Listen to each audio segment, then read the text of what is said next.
최근 들어서 코로나19로 인해서 원격 근무가 활성화되었고요.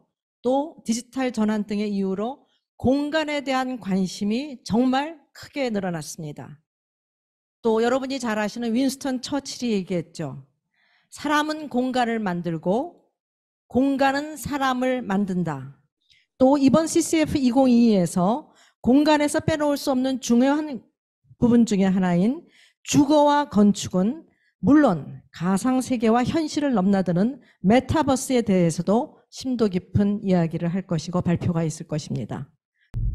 And I only wanted to make some, I would say, some introductory observation related to space and culture, but more specific on a series of the buildings and the urban initiatives which have been taken in Seoul in the recent years, which is the building by the late Zaha Hadid of the DDP building.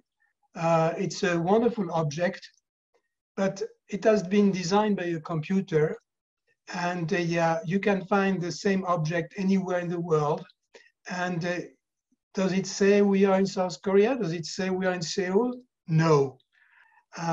We have seen a photo of the Cheonggyecheon River. I think this is a major initiative by the former mayor and former president. And this is really the starting point of the transformation of the city. Why? Because suddenly it reconnects contemporary Seoul with its past. It reminds us that, it reminds you and us that there was a river, and there was a city, and there was a very special landscape. The place where Seoul is, I mean, between mountains and the river, and all this was a result of an in-depth thinking about what Seoul signifies and what the capital of the South Korea must signify. And suddenly, through this river, you have this Seoul reconnecting with its past and showing, illustrating the continuity from centuries to centuries, from what Seoul was to what it is today. This is a masterpiece, a masterpiece. The third example, the Seoul Metropolitan building. I am full of admiration for this building. When you look at this building, it's unique in the world. You have no building with such a shape in Asia or in Western Europe. It's something totally different from what you see elsewhere. And Yoo Hyun-joon, the architect, did not bring this building by chance. It also connects with the Korean civilization and tradition. When you look at the wrapping, you know, the plastic wrapping, it reminds me of the fabric which is traditionally used in Korean clothing, you know, transparency. This transparency is a direct allusion, direct connection with the Korean tradition. And also the whole building is transparent, as you know. It's all an open space. And this is a symbol of the democratization of South Korea. The building has not been built for bureaucrats. The building has been built for visitors, for the people. And I will add a last comment, it just came to my mind because it has been alluded to, about the transfer from the Blue House to the Yongsan neighborhood for the South Korean president. I think this is a great positive choice. In all democracies, I mean, government is in the center of the city. Paris, Washington, London, Berlin, it's not at the periphery. I think that part of the transformation of Seoul as a space, it's not only about architecture, it's also about the connection with history and the symbolic signification of these buildings. I'm working now as the director of the Melbourne Arts Precinct Corporation. We're leading some very important change in the city of Melbourne, in Victoria. Melbourne is the cultural capital of Australia. And the work that we're doing is to build on what is an astonishing arts precinct. Here is a map of the precinct, and the span of the precinct is the area with the yellow surrounding it. It's to the south of the business district of the city. It's one of the fastest growing suburbs over the last decade. It's doubled in its population. It's an incredibly culturally diverse population, a very young population. Gradually over time, over the last sort of 150 years, it has become one of the most densely populated corridors of creative industries anywhere in the world. It's very cross-disciplinary. It encompasses theatre, music, visual arts. There is the University of Fine Arts based there, the Ballet Centre with the ballet school. There are concert halls, a music conservatorium. And the transformation that we're leading is to try and bring all of these things together into a wonderful collaboration between these organisations, but also as a place for visitors to come to. The work we're building on is the largest cultural capital investment in Australia's history. It's a $1.7 billion project. And importantly, when we talk about layers, it's about past, present and future heritage for the people of Victoria and nation. What we're going to do is create a wonderful garden with a brand new contemporary art gallery that you see before you, the National Gallery of Victoria's contemporary building. Inside, it will have over 30,000 square metres of space, including 13,000 square metres of exhibition space, most of which will be free for people to come in and gather. We're also going to update the magnificent heritage-listed State Theatre within the theatres building, including wonderful upgrades and important conservation of the building backstage.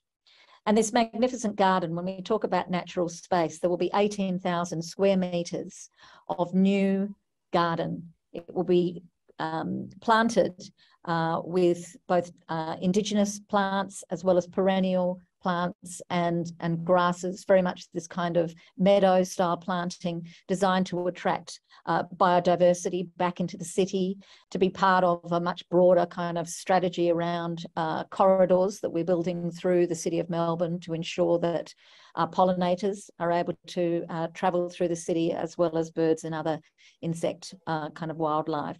But this is a place for people to gather, to explore, to engage with the arts, but to just spend time with each other and dwell.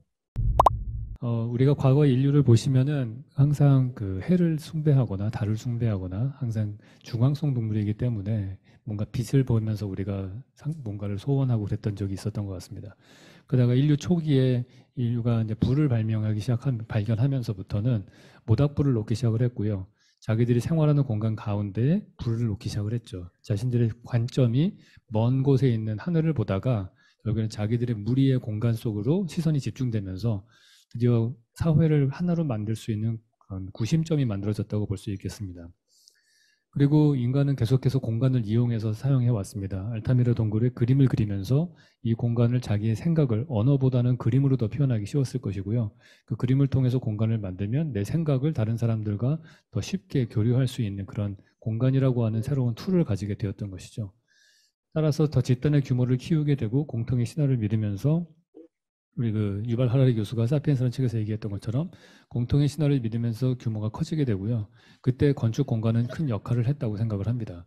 그 집단의 규모가 한 5,000명 정도가 되기 시작을 하면은 보시는 것 같은 지구라트 신전을 짓기 시작을 했습니다. 높이 한 50m 정도 되는 진흙으로 만든 벽돌을 쌓아서 만든 건축물이죠. 이런 걸 했을 때 꼭대기에 올라간 사람은 주변에 있었던 수천 명의 사람들의 시선을 받게 됩니다. 이때 권력의 위계가 생기게 되는 거죠. 꼭대기에 올라간 사람들은 많은 사람들의 시선을 받게 되고요.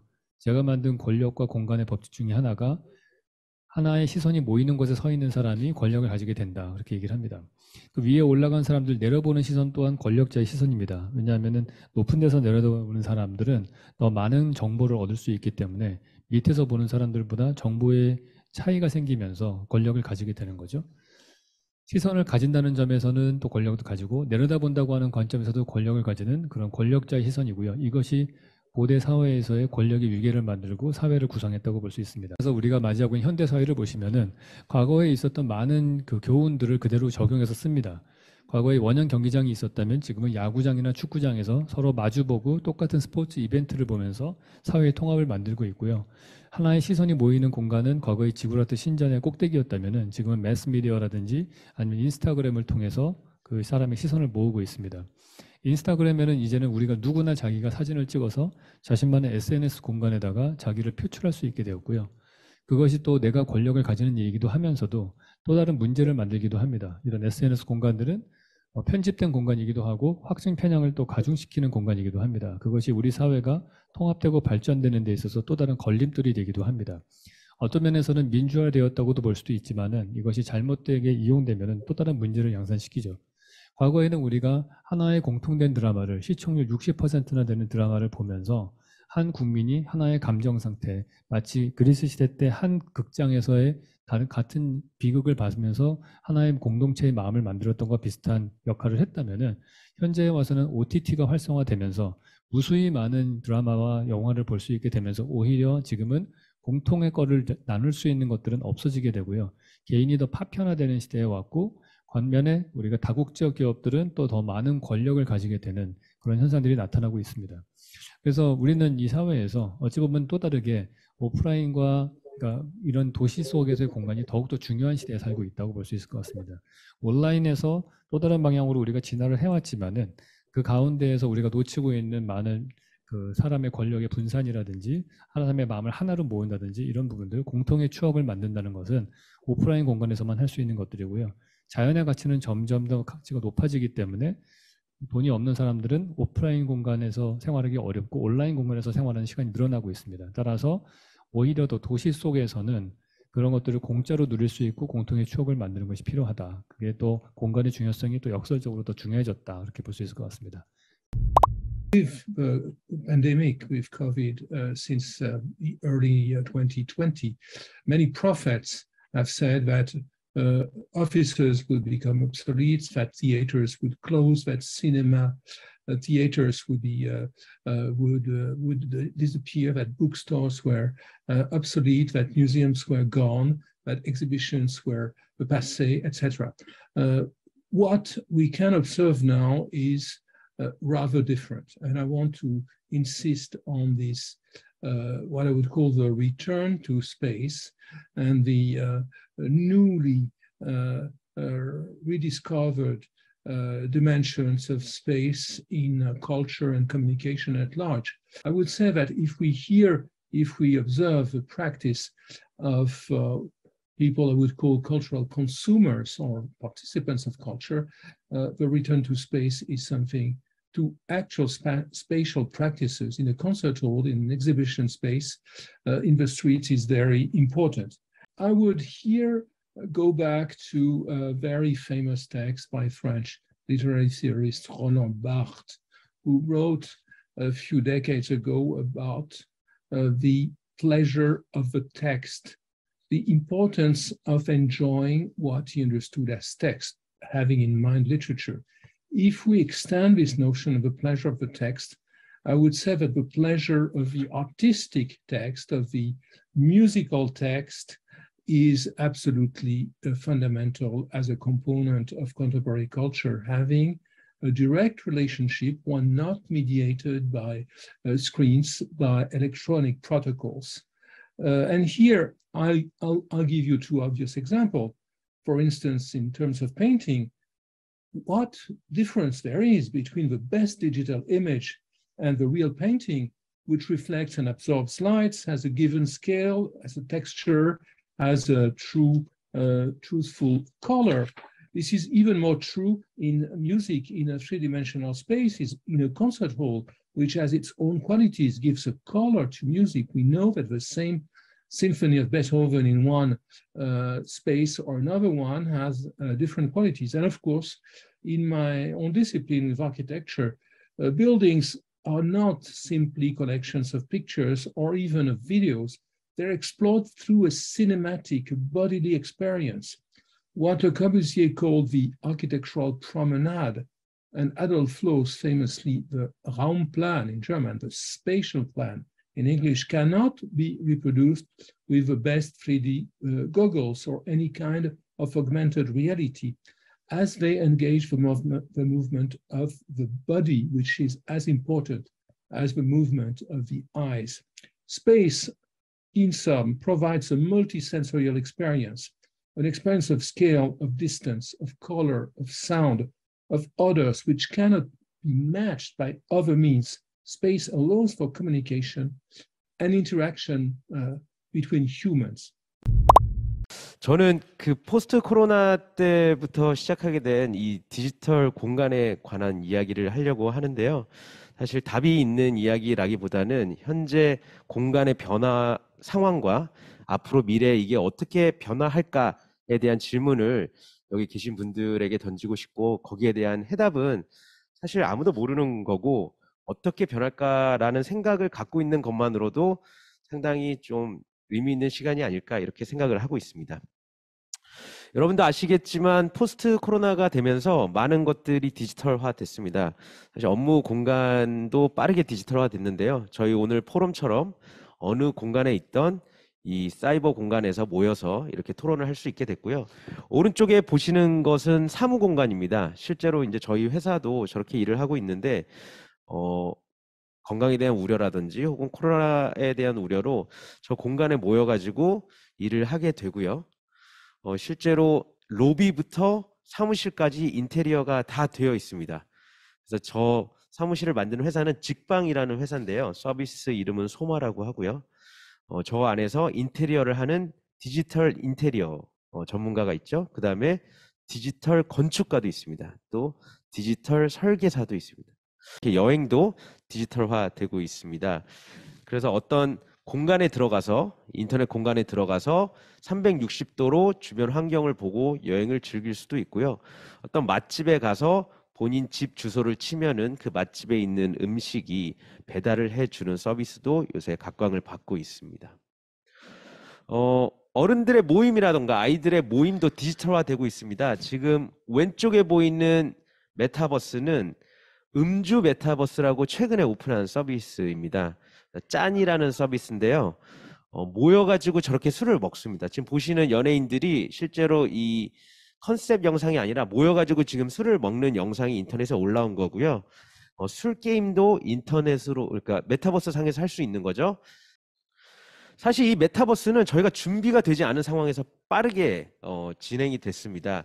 그렇기 때문에 기술 자체가 완벽하지가 않습니다.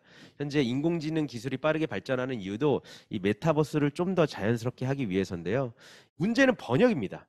이 번역에서 주어가 절대 내가 아니었습니다. 사람들이 주어였거든요. 하지만 한국어는 주어를 생략하는 그 언어잖아요. 가급적이면 많이 생략을 하기 때문에 이 주어를 사실 유추를 해야 되는데, 주어를 유추하기 위해서는 저희가 전체적인 맥락을 알아야 됩니다. 하지만 기술을 통해 가지고 맥락을 이해하는 거는 거의 불가능에 가깝습니다. 그렇기 때문에 자기가 생각한 주어를 저렇게 넣게 되는데요. 그렇게 주어를 넣는 순간 소통 전체가 망가져 버리는 효과를 갖게 됩니다. 그렇기 때문에 메타버스에 있어서 긍정적이냐, 앞으로 미래에 긍정적으로 변할 것이냐, 부정적으로 변할 것이냐 말이 상당히 많습니다. 자유의 국가 미국에서는 상당히 많은 사람들이 이제 회사로 돌아오고 있습니다. 애플은 전 직원을 출근하게 만들었고요. 하지만 업무에 있어서 보수적인 국가인 국내에서는 또 새로운 시도를 하고 있습니다. 네이버는 전원 재택 근무를 하게 됐고요. 일본에 있는 라인도 전원 재택을 하게 됐죠. 사실 어떻게 변할지는 아무도 모르겠지만 이 언어가 해결되지 않으면 이 불편함은 절대 해결되지 않을 겁니다. I'm a French architect. Okay. And who is established in Korea. So I'm asking every day a question about what should be my role by designing project in Korea.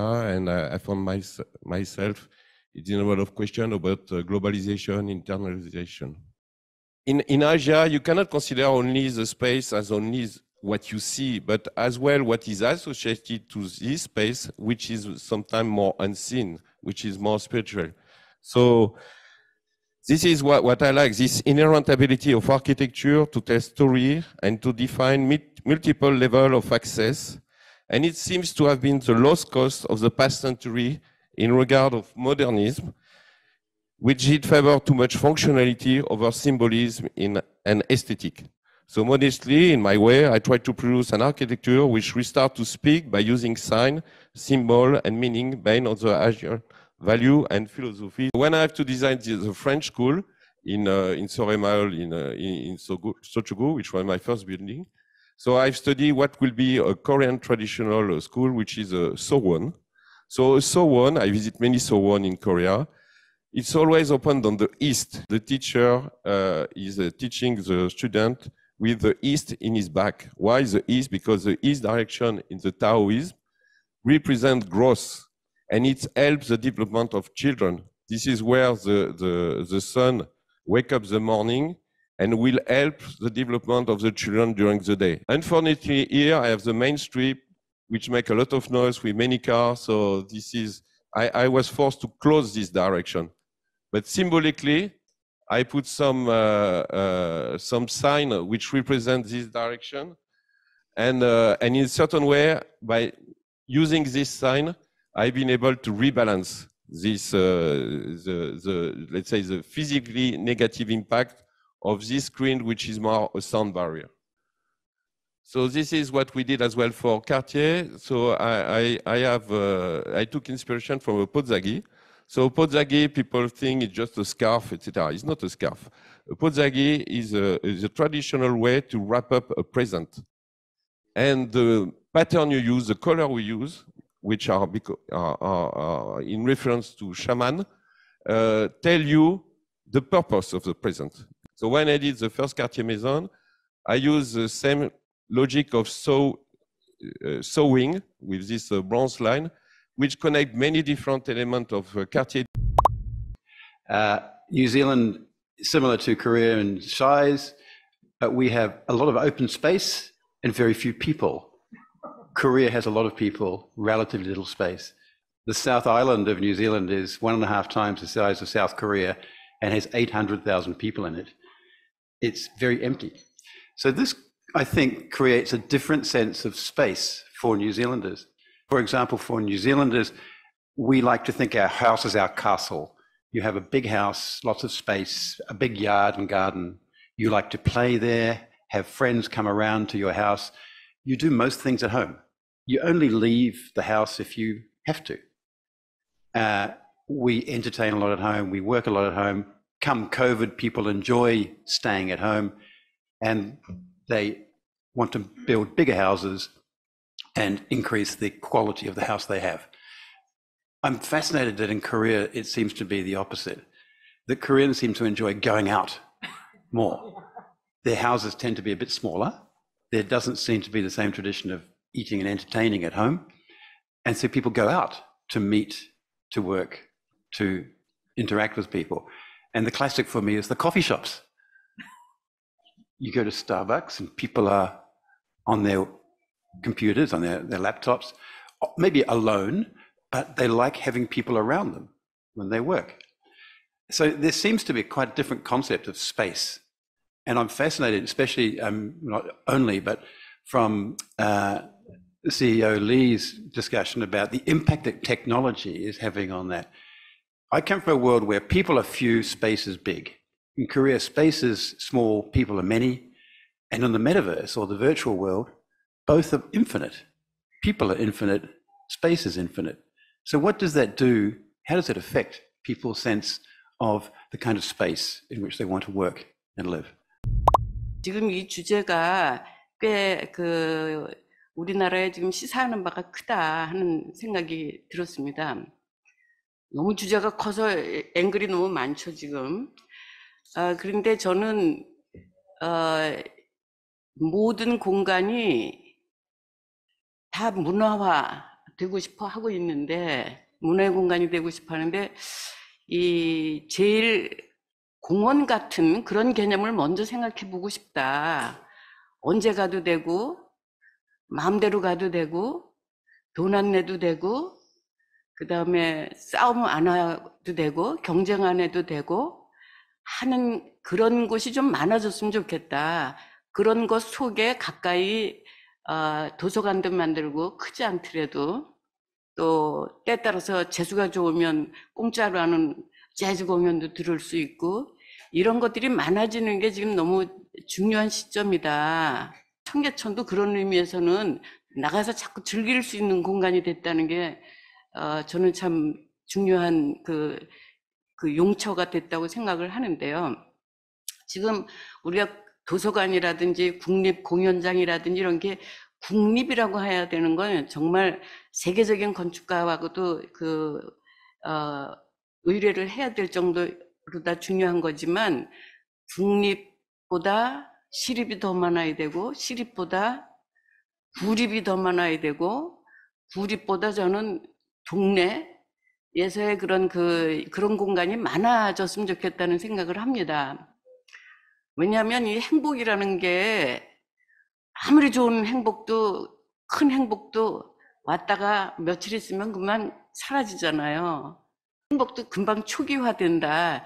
이 단어가 저는 생각이 드는데 자주자주 곁에서 그런 그 공간을 즐길 수 있는 그거 지금 만들어내지 않으면 안 된다는 것이 저는 우리 정부에도 얘기하고 싶은 것입니다. 이제 저는 그 디지털 아트 갤러리, 디지털 아트 센터를 지금 이라는 공간을 만들어서 지금 현재도 사업을 하고 있고요.